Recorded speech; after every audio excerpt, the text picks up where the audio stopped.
Today, we will talk about investing in Canada.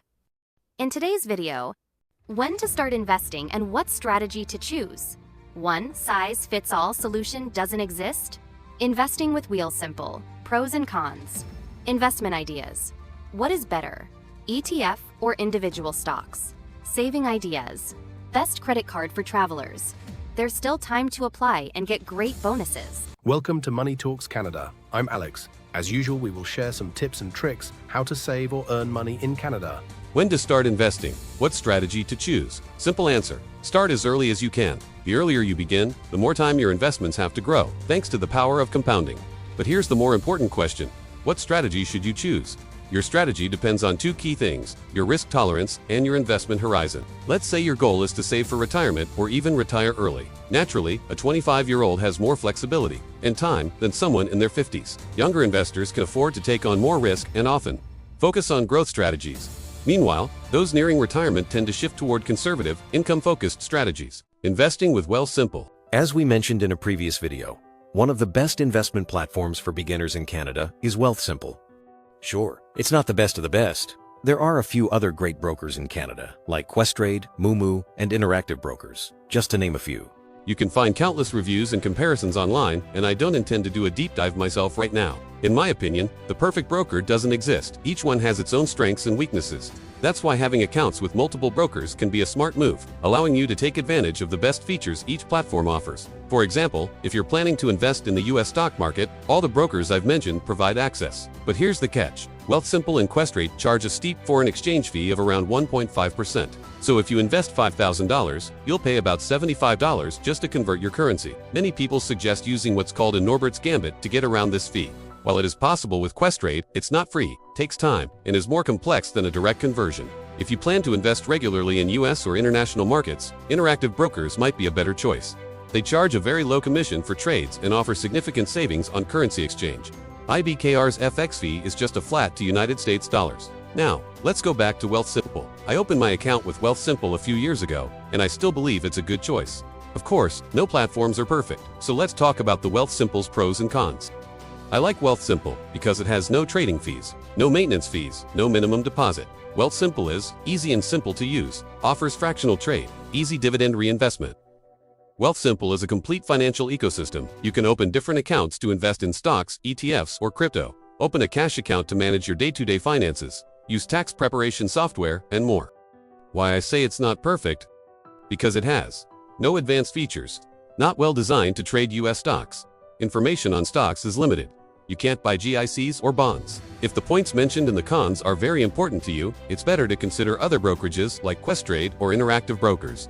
Otherwise, Wealthsimple is a great choice. If you're looking for an easy, straightforward, and low-cost way to start investing, Wealthsimple is a great option.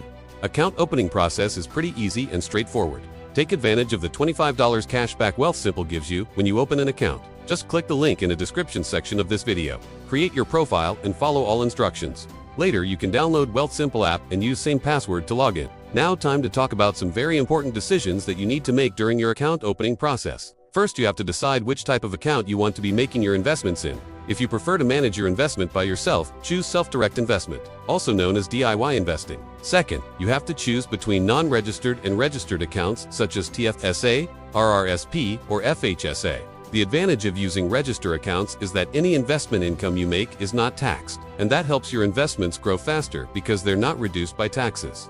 So, make sure that you maximize these first before you invest in any non-registered account. I've opened up several of these, but really I would say, if you're a true beginner, definitely focus on the TFSA and the RRSP because there are tax advantages. If you're planning to buy a home anytime soon, the FHSA is a great choice, but in general, the TFSA or the tax-free savings account is a good choice for everyone.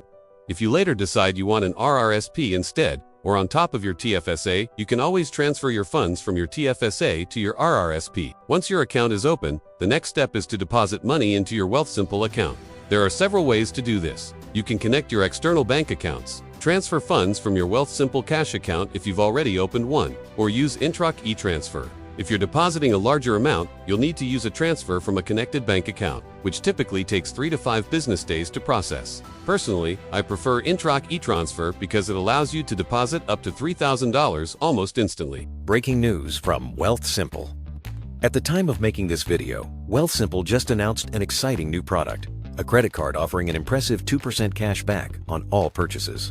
Well done. Wealthsimple. Investment ideas. What is better, ETF or individual stocks? You've already decided to start DIY investing. That's a great step. I trust you've done your homework and already understand the difference between individual stocks and ETFs, so I won't go into that here. You can buy both in the same way, but the real question is, which one is better for you? One of the key pillars of successful investing is diversification. You can achieve this by carefully selecting a mix of individual stocks, and there's nothing wrong with that approach, especially if you're building a portfolio of 20 or less companies. But it does take time and effort.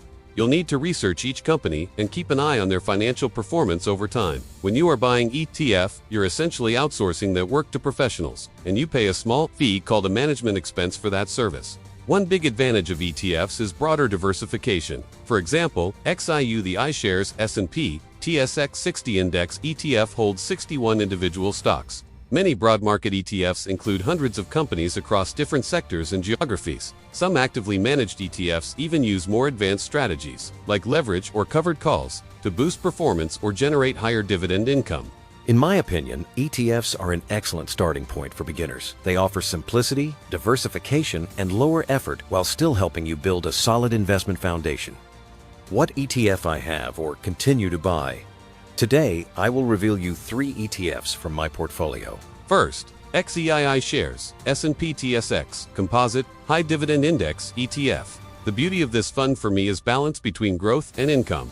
This fund has solid distribution yield 5.32% and steady growth.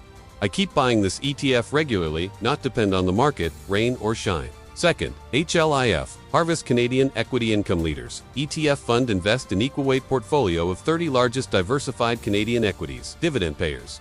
I love its 7.12% yield payable monthly. Third, another income-oriented ETF, HUTL Harvest Equal Weight Global Utilities Income ETF. The utilities sector is attractive for defensive and income-oriented investors. Utilities companies have huge scale, significant barriers to entry, and dominance in their markets. Fund invests in an equally weighted portfolio of 30 global utilities companies, covering utilities, telecommunications, oil and gas storage, and transportation. Management promise investors to provide a consistent and competitive monthly income with an opportunity for growth. This fund also has monthly distribution with current yield 8.04%. Big fat juicy dividend yield. Last chapter of our video, Best Credit Card for Travelers. There's still time to apply and get great bonuses. Travel credit cards can be one of the best ways to lower the cost of travel by rewarding you with hotel points, miles, and more, just by making everyday purchases. Also, we have no foreign exchange fees, complimentary travel insurance, trip cancellation insurance, and other travel perks. If you have a plan to travel anytime soon, you definitely have to get this credit card. Scotiabank Passport Visa Infinite Credit Card.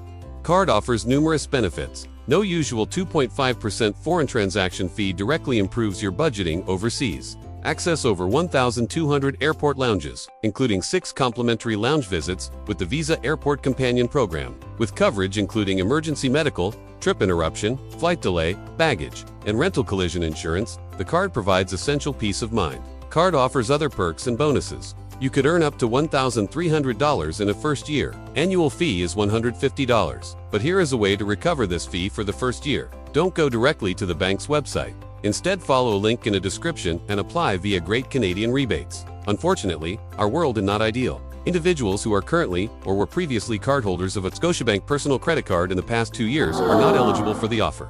Anyway, it's a great card for every traveler. Thank you for joining us today. Before make any financial decision, do your own research. We hope our information helps you make an informed decision. Don't forget to like, subscribe, and hit the notification bell for more insights into financial products and tips to maximize your rewards and savings. Until next time.